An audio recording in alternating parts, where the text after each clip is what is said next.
Okay, ladies and gentlemen, fellow real estate professionals and real estate technology nerds alike, welcome to another episode of the Tech 4 podcast. It's so good having all of you joining us here today. And today we are live from Sweetwater's Coffee and Tea here in Scottsdale, a local regular spot for myself and Mr. Tech.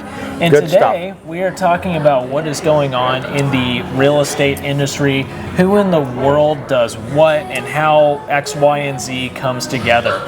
So without further ado, Jeff, would you like to take it away? Yeah, I appreciate it. So once again, welcome everybody to this episode.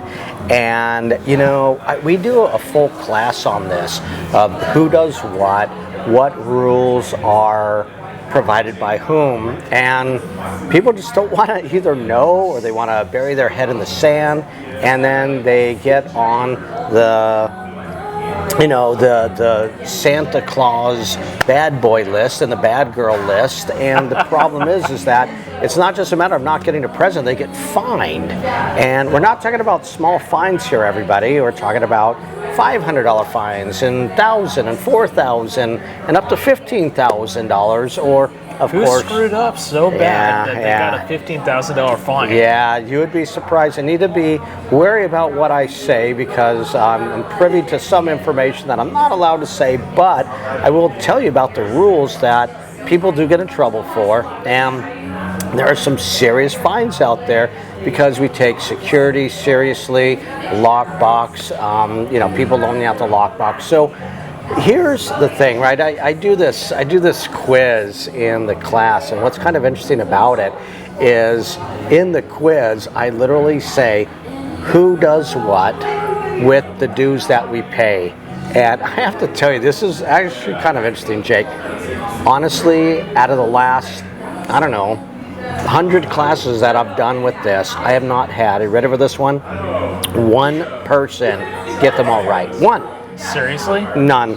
Wow. None. Not even one person. I think I've only done that quiz a handful of times in classes that I've taught, and I think out of those times, probably 2 out of 3 times, the people that I had in my classes didn't even bother trying to take a guess as to who does what and who provides us Correct. with what benefits. Correct. Now, this does kind of bring up an interesting question, actually, is when it comes to these different benefits that were provided and who does what, the question that comes to my head is it a matter of people just don't care to know who provides what, they're just not bothered to try and figure it out, or yes, on that.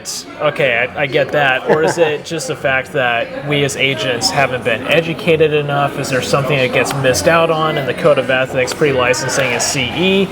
Yeah, yes, on that one as well. Okay, so just give me your full thoughts and opinions. Like, what's your rundown? What do you think is missing, and where do we get it wrong to where we don't know who does what? Yeah, so needless to say, everything is about education. And the problem is that we just don't want to educate ourselves with learning about these rules. And the other thing is you have to wonder, like, who is doing this and where are we getting this education? So in pre-licensing, the 90 hours that we take, they go over the different entities, I think. I did mine 25 years ago.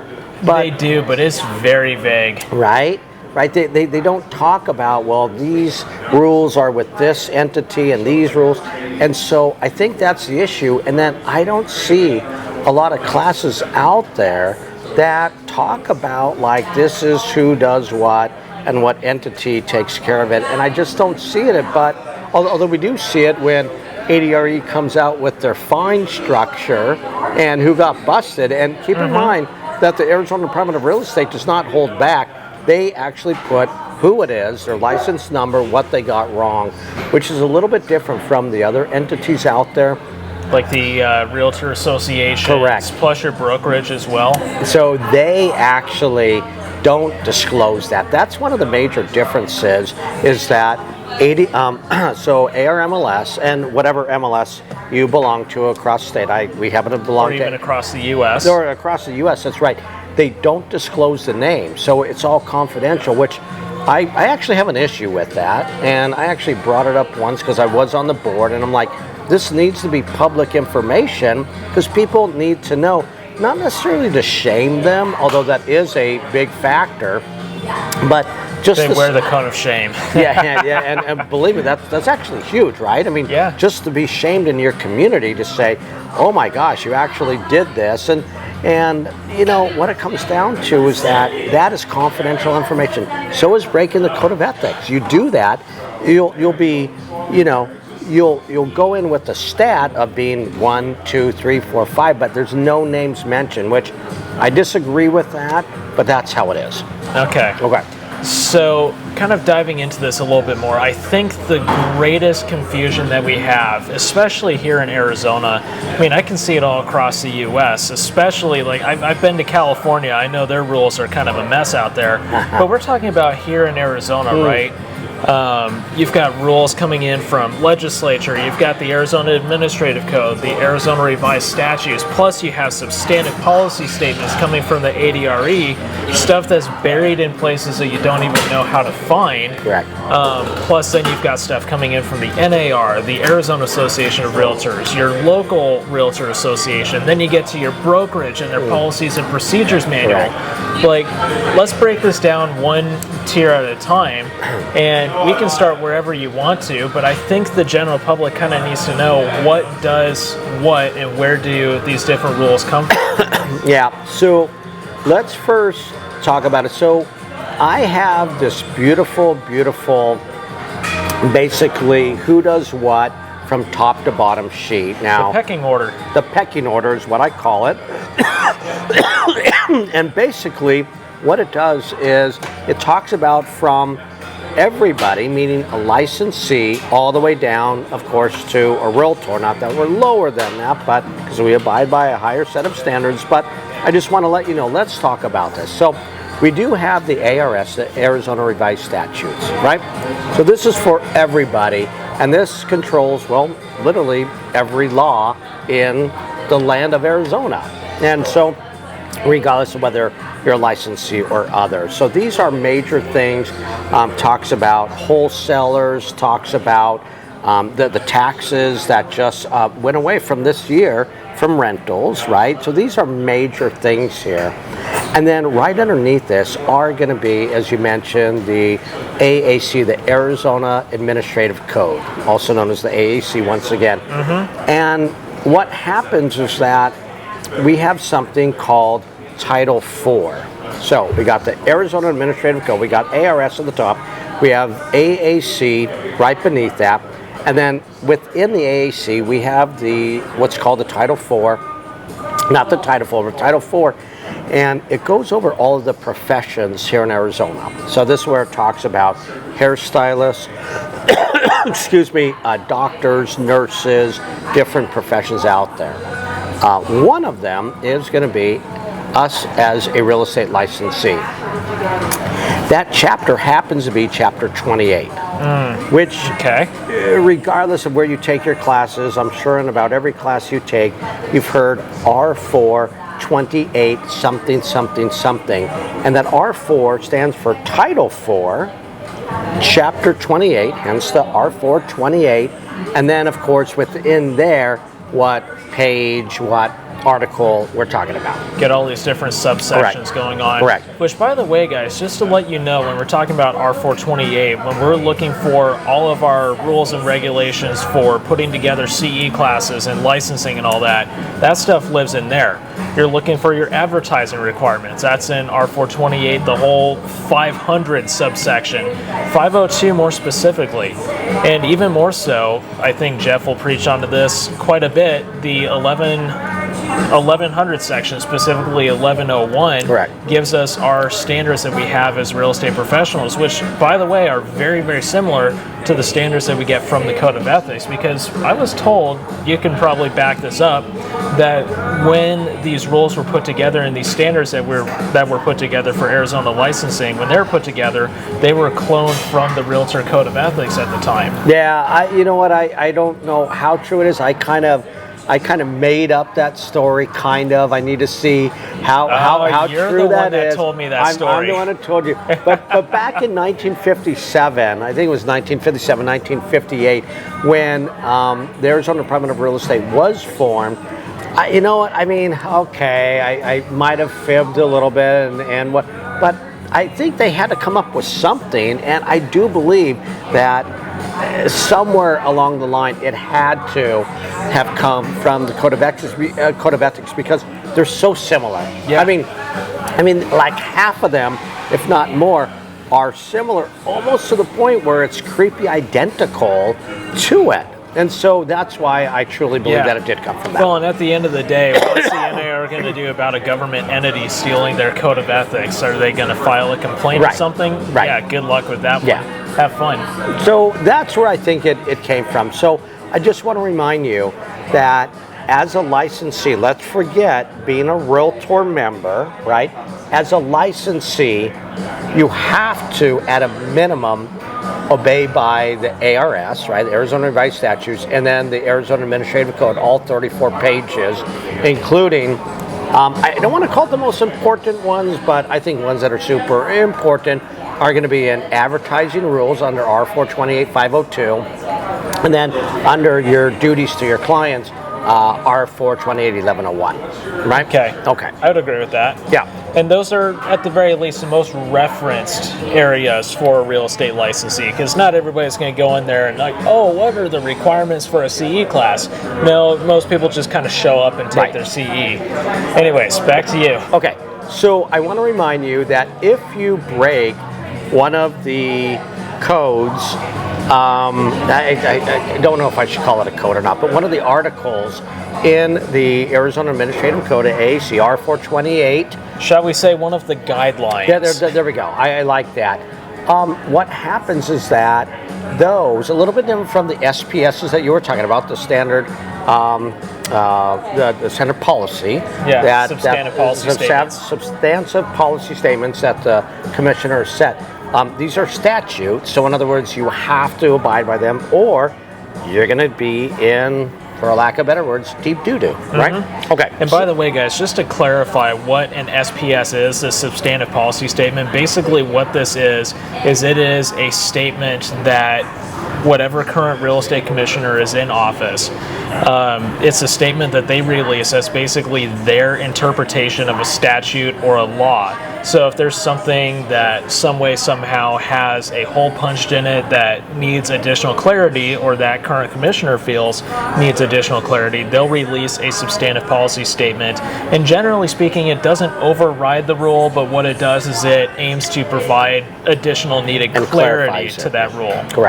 Correct. So our current commissioner, Susan Nicholson, who's been in there, we're on year 2. Wait, is it year 2 now? Yeah, because the governor got in there. Wow, okay. That went by quick. That's right. Wow, that went by super quick. Okay, so our current commissioner, what happens that if you get in trouble by one of the rules of the R4 rules, then basically they're going to go ahead and look at it, and when they look at it, then they're going to go ahead and determine whether they want to fine you or not. Sometimes they'll just put a letter in your file and slap you on the wrist, and other times they will go ahead and fine you. And like I said, if you ever look, they don't have it as much anymore. Before, we used to have a quarterly report from the commissioner called the Bulletin. And you know what? The first thing I would do, I'm not going to lie, I would go to the obituary the disciplinary section, and we would see who got busted. And so when we would see it, once again, they do not hold back. They put in the full name of it, the license number, the brokerage that they belong to, what was the offense, and then basically how much they got fined, or if they had to take more classes, or if they even pulled their license. So that's the other thing that they could have done. Okay, gotcha. And this isn't something that the commissioner really releases anymore at this point. At least his bulletin doesn't come out on a regular basis. That's something that the current commissioner decided to do. And you know, you can go on the website, and they have the late breaking bulletins. I haven't seen a lot come out lately, but you can go on, and sometimes at the bottom it will say, hey, by the way, and these are bulletins that I've seen that really are just for the people who basically have lost their license, right? Have their license pulled. Like, I don't see the minor infractions like I used to, but I do see the major things that some of these people do. Do you think maybe it's perhaps the current commissioner is not quite as concerned with the minor infractions, or she's just not worried about publishing them to the general public? Yeah, I mean, I'm gonna say she's probably worried about this. I think like everything else. I just don't think that they probably have the staff to go ahead and publish this out there. But I do think in the background, hoping that they are definitely punishing these people who are breaking the rules. Yeah. Well, by the same token, I would imagine, I know they stopped doing the newsletter, but I would imagine if you have the staff to put this stuff on your website, it's not much harder to put that in an email. But anyways, guys, we are going down a huge sidetrack here. So we've gotten through the Arizona Administrative Code and the ARS. Now, the most confusing part, we know the laws that come from the state of Arizona, but what about the laws that come from these realtor associations or other associations of real estate out there? How in the world are they legally allowed to enforce anything on us? How are they allowed to fine us? How are they allowed to revoke our MLS access if we really screw up? How in the world does this make any kind of sense, Jeff? Okay, so once again, just to reiterate, and I think you all understand, but remember, if you're a licensee only, it's only the ARS and the AAC that we need to abide by. And the substantive policy statements. And the SPSs.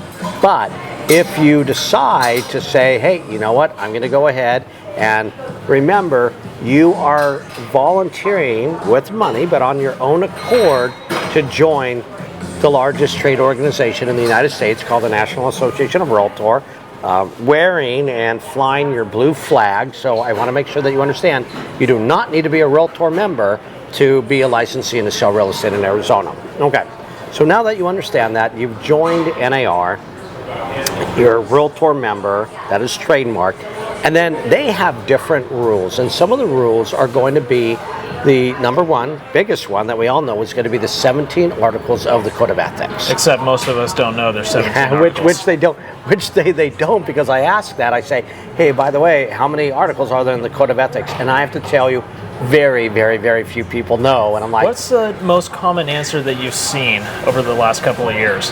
You mean as far as like what number of articles do people usually say? 28, 50, 2. There's no rhyme or reason. There's no like, oh yeah, people make a mistake and they say that it's 10. No, it's all over the board.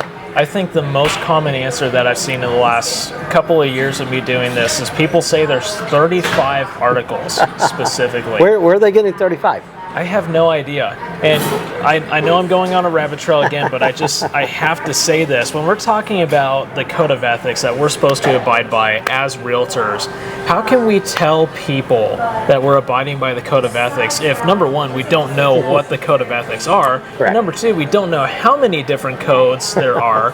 Now, I'm not even going to dive into the different standards of practice, because even I don't have the number of standards of practice memorized. But the thing that really throws people off is when you ask them how many different sections there are to the Code of Ethics, which, by the way, there's only 3 of them. But anyways, getting back on track, how in the world are these rules enforced?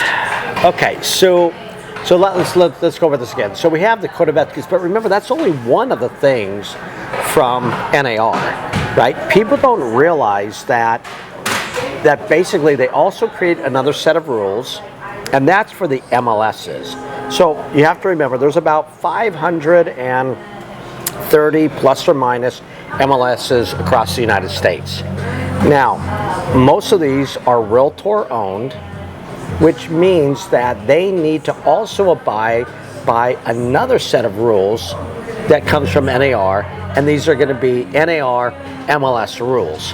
And these are going to be rules that pretty much should have the same number no matter which MLS you go to, but these are going to be things like, oh my gosh, let's see. Like Rule 8.0, the clear cooperation policy. 8.0 is a great example. Clear cooperation, which by the way might be going away. Okay, but yeah, Yeah. so you have to remember, and by the way, if you don't know what clear cooperation is, please go Google it, okay? Or come take our class. Or on it. come take your class, even better. Then you don't have to Google it, right? Dr. Google. But these are going to be rules that pretty much are throughout. So in other words, let's take, for example, 8.23, okay? So you can't put any sort of broker logo or advertise yourself within the MLS on the MLS photos. And remember, the only thing that changes from MLS to MLS is the finable offense. So for example, ARMLS, it happens to be $200 if you do that. In other MLSs, it's $25. It could be $2,000, right? Everybody is just a little bit different with the actual amount of fines. So NAR doesn't dictate the fines, they dictate the MLS rules, and then the fines are going to be up to the local MLS.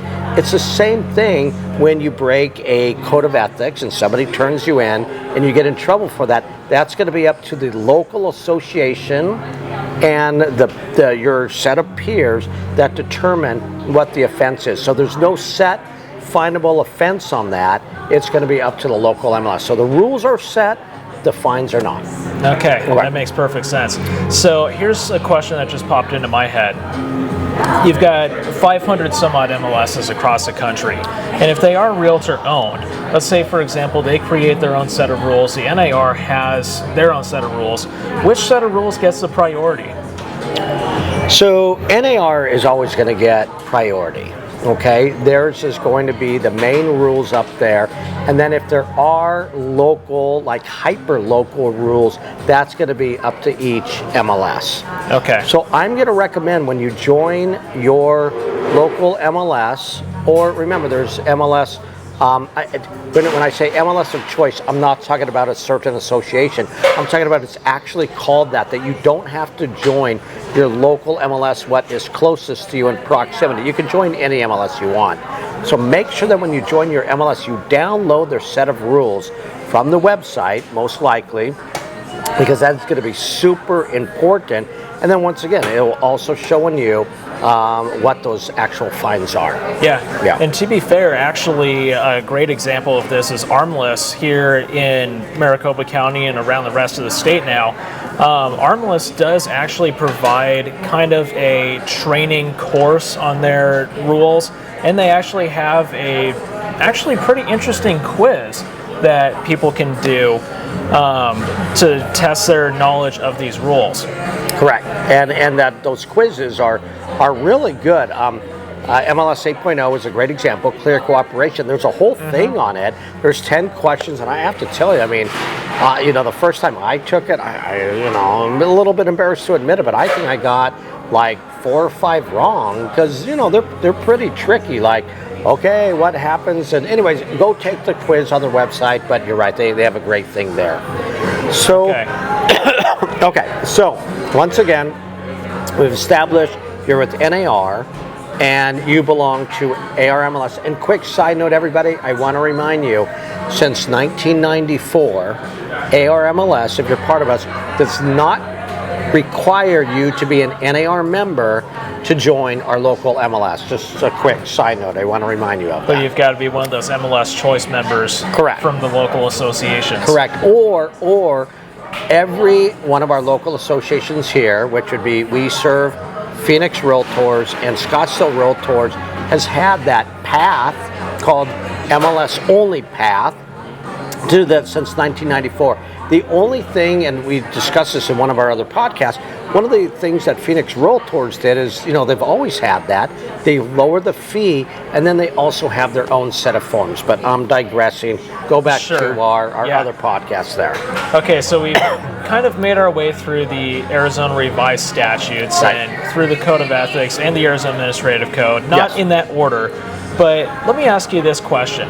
If I violate one of the letter sections of R428-1101, say for example, I am sitting on a beach in Tahiti sipping my margarita, and I intentionally delay writing a contract for my buyer, and my buyer doesn't wind up getting that house because I was too busy sipping my margarita and didn't have somebody else in place to write the offer for me, number one, could I get in trouble for that? Number two, what would it look like for me to get in trouble? And I think the biggest question of that whole thing is who in the world is going to be enforcing that? Yeah, all great questions. So now you are backing up a little bit, right? Yes. Okay. Yep. Okay, just to make sure. So yeah, just a question that popped into my head. Yeah, all good.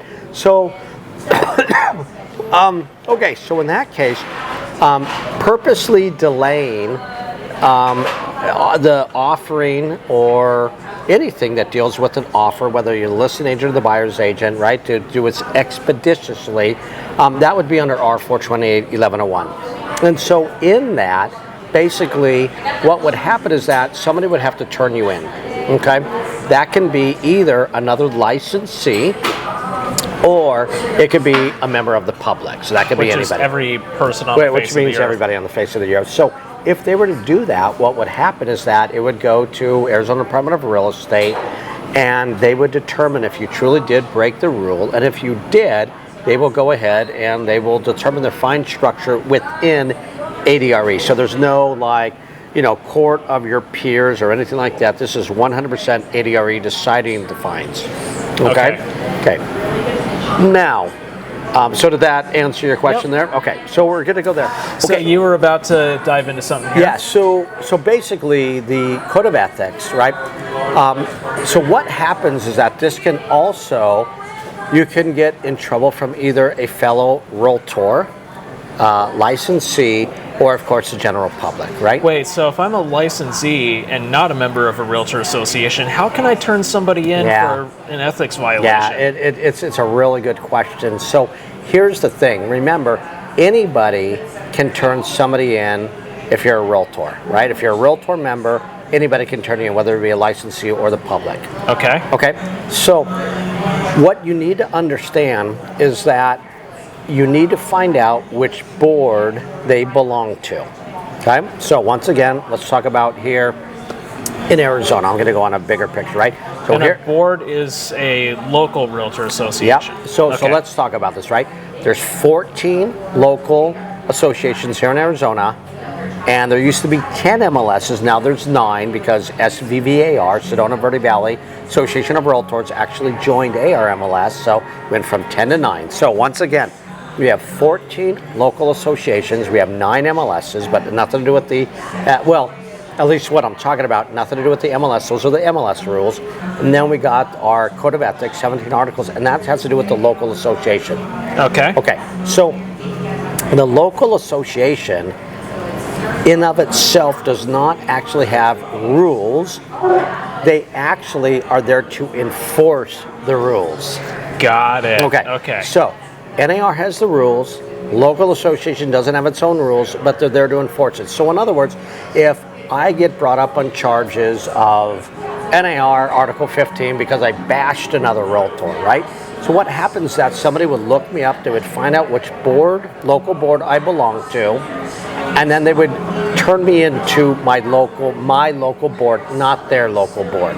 Okay, now, if it's a public, obviously they don't have a board, so obviously it would come to me regardless. So remember, you always go after which board they, the offender, belongs to, not And which board you belong to. How can I find that out? Yeah, there's a couple of different ways. So if you go into Flex MLS and you look up the actual participant, right, the MLS participant, and actually in there it will tell you exactly which board they belong to.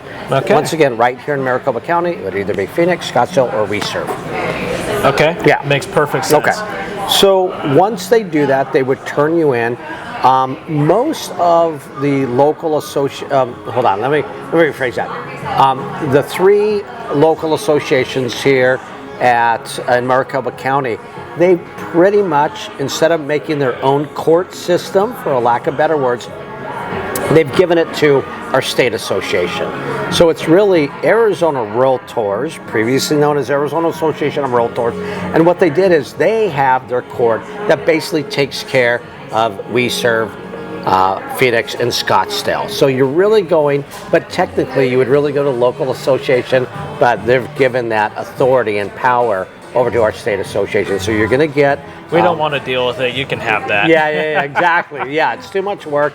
Here you go. So they have their own, people who have gone through training and are registered there. And so they're allowed to do that. And they're really quick, I have to tell you. Like, once you turn it in, I'm not joking, like the next day, you're pretty much going to get an email that says, oh, we found them, yes, we agree they're guilty or they're not guilty, and whether they move forward or not. Now, the actual case, might not happen right away. It's going to take maybe a month or so, but the actual, whether they're guilty or not, it happens pretty gosh darn quick. So basically what they're going to do is they're going to review the complaint. Correct. And try and pull all the details out of there they can. Correct. And generally speaking, two parts to this question. Usually, whenever somebody sends in a complaint, usually they have to make reference to whatever article the complainant thinks they violated, right?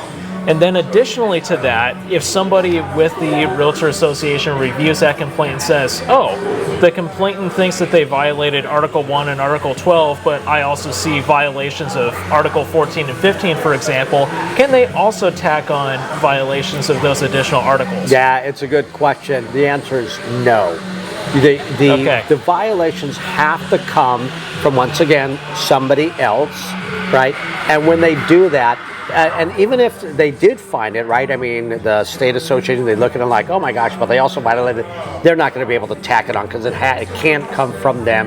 It has to come from, once again, member of the public, which includes other licensees and realtors. Okay. Makes sense. Yeah, which actually remind me to ask that same question when we get into our local MLS, because I'll tell you what happens there as well. All right. Okay, so basically, they're going to go ahead and they're going to come up with a tribunal of your fellow realtors, and basically they're going to try you in that local court system. I know I'm using the wrong words, but just so that everybody understands what it is, but it's your local... You gotta put it in layman terms. Yeah, layman's terms. So, but it's going to be a local tribunal, and what's going to happen is that they're going to hear your case of the complainant, right, and the complainant and the defendant, right? Yes. Yeah, okay. And anyways, once they do that, then they're going to determine, if they're wrong, and if they did something against the code of ethics, and whatever article that you're telling them that they broke. Now, you mentioned before, and I want to make sure that you understand that you can only bring up charges on the actual code of ethics. You cannot bring it up on the actual individual standards of practice, right? Okay. So, in other words, let's say it's Article 1, and it's 6 or 7 or whatever. You don't bring up on charges that it's on the article alone. Okay. So you're saying I can't write a complaint on one of the standards of practice? Correct. Correct. So what if I find somebody in violation of not necessarily Article 1 as a whole, but Standard Practice 1-1 specifically? How in the world would I write a complaint about that? Yeah, you would reference that, and you could reference it, but basically it would be against or for Article 1, and that's what it says in there, okay? And you could be brought up on multiple articles, because I've seen that one before. Is it possible to violate every article in the Code of Ethics at the same time? It's possible. I can't imagine. I know I've never seen that in my life, and I never will see that in my... I mean, you have to do something like crazy out there. Now, I have seen somebody who was brought up on 5 different articles. I've seen that one. That's a pretty difficult achievement to get to right there. That's a serious, difficult achievement to get to, but it has happened. Every one of them, you need to be like breaking every rule in the book. So, Yeah, I would agree with that. Yeah. Okay. So now that we have the Code of Ethics, we understand that. Our local association takes care of it, right? You get fined at a local level, but remember, they still don't disclose the names. You just get tallied up, and then at the end of the year, they come up with a sheet, and it goes, how many people violated Article 1 and Article 2 and so forth and so on to Article 17. Okay. I think it'd be a great transparency thing for the general public if they would start releasing those names. It would. So I know that ADRE releases it, but do you think maybe the realtor associations don't release it because we're supposed to be more ethical than most real estate licensees? Or why do you think the reasoning is they don't release the names of the people who died throughout the course of the year? You know, honestly, truthfully, I don't know. I really, really don't know. I've asked this question to, and we haven't talked about it yet, but the local MLS, and I used to, once again, be on the board, and I've asked, like, why don't we release the names? And like, oh, we never have before. And I'm like, well, that's not a reason. And actually, I was told, if the board of directors voted on it, then you can do it. And I'm like, I'm all in favor for that one. But honestly, let's have some fun with this. Let's have some fun. It's a great question. I don't know the answer. Like, I really don't know the answer to that one. I don't know. It just, to me personally, I look at that and it seems kind of like accountability is taking a little bit of a shot in the foot. Agreed. And like I said, it never hurts to shame, and I'm not trying to say this in a negative way, but you know what? I mean, shaming somebody actually goes a long ways, right? Yeah. I mean, like, oh my gosh, I don't want to be, everybody knows, my fellow peers, my fellow realtors, my fellow licensees know that I did this or that. So, I don't know. I wouldn't be concerned about my fellow licensees. I'd be a lot more concerned about my clients. Yeah, and the clients, right, and looking at it. Something up. 100%. Great point. Great point. So now breaking into the MLSs and things like that, it actually also brings up another interesting thing that you and I don't really reference very much in our classes, just popped into my head. What about the rules that come from HUD? All the different fair housing rules that we get, where in the world do these come into play, especially being that the NAR has their own set of fair housing rules within the Code of Ethics? Wow, you're trying to stump me today, aren't you? So I'm going to tell you an interesting fact that most people don't know. Okay, all right. Let's talk about the main thing that comes out of HUD, and that's going to be fair housing, right? I would say for us, that would be the main point. There's other things as well, obviously, but I think that would be the main thing that we would need to be concerned about is the fair housing aspect of it that comes out from HUD. I'm going to give you a quick fact, and this is kind of interesting. Who do you think in the state of Arizona actually dictates and demands that we use the fair housing logo or logo type when we market a property to the public? Do you think, and I'm even giving you multiple choice, you think it would be HUD, kind of the obvious one, right? Oops. Would it be NAR? Would it be ADRE? Would it be ARMLS or your local MLS? Would it be your local association? Or would it be the state association or other? Like, all of these would be the obvious things, but where do you think it actually says here in Arizona that you must use the fair housing logo or logo type? You know, I know for a fact in the state of Arizona it does not come from HUD. Correct. But I want to say I've seen something about it in the Arizona Administrative Code, but I'm not 100% sure who exactly enforces the equal housing logo. And that's sad because I'm an instructor. I should know this. All good. We're in a safe space, I think, right? Okay. The commissioner's not sitting at the table across the way, so correct. I think we're good. Hey, Susan, I think she's right behind us. So I want to remind you that, are you ready for this one? It actually doesn't come from HUD, believe it or not. It doesn't come from anywhere in the AAC or the ARS or anything from NAR. Ready for this one? Who enforces this one? I know. This one is actually brought out by the Arizona Attorney General's office. That's right. Is that the craziest thing ever? Like, you would think that it would come out from HUD, the logical choice, right? And it would come out from NAR and all this other stuff. And don't take that the wrong way, everybody. Like, NAR, we're super serious about fair housing, which, quick side note, right? We absolutely should be. Right. But this year, I want to remind you, 2025 and moving forward, so we have to take the Code of Ethics triennially every 3 years, so 25, 26, 27, the end of 2027. But we also have something brand new, that's the fair housing from NAR as well. I'm not talking about the fair housing for the 3 hours that we have to take here in Arizona from ADRE, but it's fair housing from NAR. Now, we're going to go ahead and we're going to create a course that's going to combine the two, so you can do 1 3-hour fair housing and it will satisfy your ADRE plus your NAR credits. But anyways, I want to make sure that you understand from this year, we do have to get fair housing, okay? But the actual logo and logo type actually comes from the Attorney General's office. Interesting. Yeah. So the logo that we're using was not created by HUD, was it? Or was it? Yeah, okay. So it was created by HUD and the 7 protected classes, right? Yeah. And that in of itself, because remember... Oh, wait, no, HUD's got 9 protected classes. No, HUD has 7. No, the Code of Ethics has 7. HUD has 9. They also introduced marital status and sexual orientation to their protected classes. They did, but that's in sex. So let's make sure that we're talking on the same page, okay? Yep. So the actual fair housing logo comes from HUD. Okay. The fact that you have to use it to market as a licensee comes from the Arizona Attorney General's office. Okay.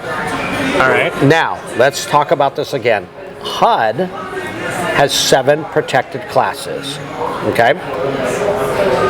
Then NAR came out with 2 extra protected classes, which is sexual identity and gender identity and sexual orientation. Yeah, I got those mixed up. So, sexual orientation, gender identity. Now, to be fair to what you just said, there's still 7 within HUD, but in the first one, which is sex, HUD has included that it's going to be sexual. Okay, so they still have 7, but then there's 2 extra ones, but they're already included in there. Does that make sense? Yep. Okay, so 7 and 2, so there's 9 total, but those 2 extra also are included in sex from HUD. So really, NAR doesn't really need to go over the extra 2 because they're already included in there as of fairly recently, right? Okay, so because of that, the answer is, if you ever go to our fair housing class, the answer is there's 7 from HUD, 2 from NAR, but those 2 are really in the HUD. Okay.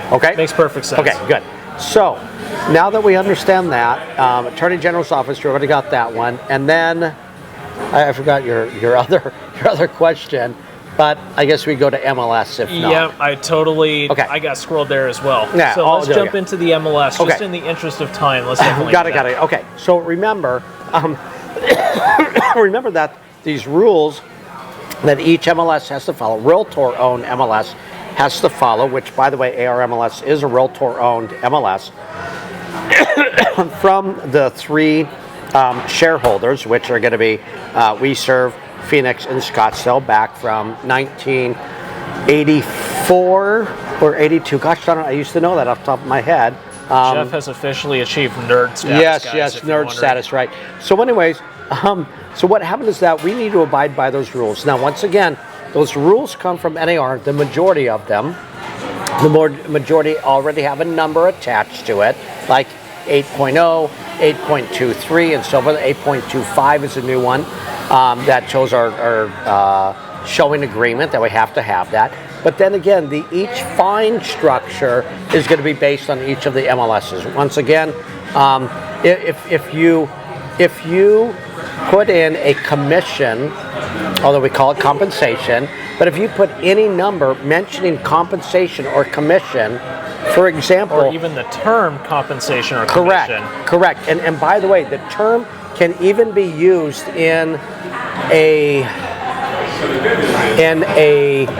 non-derogatory way. Let me give you an example. I read over this, and if you say, by the way, there's an application fee for this rental of $350, and if you put in there, because it's happened, the $350 is not a commission or compensation. Somebody actually put that in there, and guess what? They got in trouble. Which is actually mind-blowing because you would think that that would be, like, I know there's breaking the Correct. rule, there's Correct. complying with the rule, you would Correct. think this would be the opposite Correct. side. Correct. But of breaking remember, it. even though they're really not doing anything wrong, because they're saying this is not a commission or compensation, but the fact that you just use that word alone, guess what? $500 fine. I mean, usually these days, as of what, August of last year, anytime you put anytime you have anything that mentions compensation or commissions, usually has to be what, 2 clicks away from the MLS is the general rule? 2 clicks away. And you can pretty much put it anywhere, like you can put it on your social media pages or anything, as long as it's at least 2 clicks away from Correct. the MLS. Correct. Or Now, not even clickable from the MLS. That'd correct. be As better. long as it's not clickable, and remember, don't mention bananas and don't mention apples because that's also a finable offense. But here it's $500. Guess how much it is in different MLSs in California? Oh gosh, knowing how California is, I'm going to take a shot in the dark and say at least $2,000 a time. Wow, that's pretty good. It is. It's $2,000. Oh, what a shot. Yeah, yay, Jake. So I want to let you know they're super serious about this rule because of obviously the class action lawsuits that we are involved in. So I just want to remind you that these things are real and make sure you don't do that. So once again, most of these rules come from NAR, but the actual amounts that are charged is going to be based on each MLS, which, by the way, please go into the rules of your local MLS and just find out. Because once again, let's talk about what we first talked about. Ready?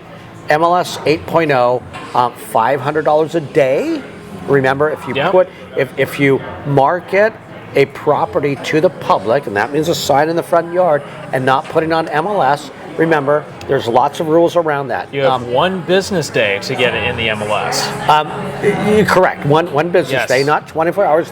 It's 1 business day. So remember, Friday, Saturday, Sunday, and if MLK Day was yesterday, so in other words, that would be the 3rd day. And I also want to remind you that if you and remember, coming soon would actually satisfy that requirement. Okay. So, and there's other things as well. And with coming soon, you've got, what, 30 days to market in the MLS before you have to go active? And then it automatically goes active whether you like it or not. So that's $500 a day. So if you market a property and you don't put it in MLS for 7 days, well, guess what? It's a $3,500 fine, right? I mean, it's pretty gosh darn expensive. So you need to look at these rules. By the way, that $15,000 fine that I was talking about, if I, or anybody, right, if you loan out your lockbox key, and let me explain to you what I mean by that. Not your Supra blue lockbox that you put on the door, the bib, or whatever. I'm talking about my actual key. So I give you my phone. It's like you give somebody your phone or the login to the app. Correct. And if I do that, I'm like, hey Jeff, I left my phone at home. I need to show this. Here you go. And if you do that, even though they're on the same team as you, we both work for ABC Realty. I want to let you know, up to a $15,000 fine. So I can't just give my unlicensed assistant or my showing agent access to my Supra account. Don't do that. Okay. Well, you can, but then be prepared to, Yeah, if you get caught. That's a major thing to note about not only these rules, but every other rules. I'm not going to be that guy, but the rules really only hurt you if you get caught. Not to say you should go breaking them, but they only hurt you if they get caught. Well, you would be surprised because let me tell you something. I sit on the little court out there, right? And there's a lot of violations of that. A lot of violations. And by the way, the listing agent, there's a good chance they will turn you in, because what happens is that you're surprising people, right? I mean, and how do I know? There might be little kids that are by themselves. I don't know. Somebody's taking a shower.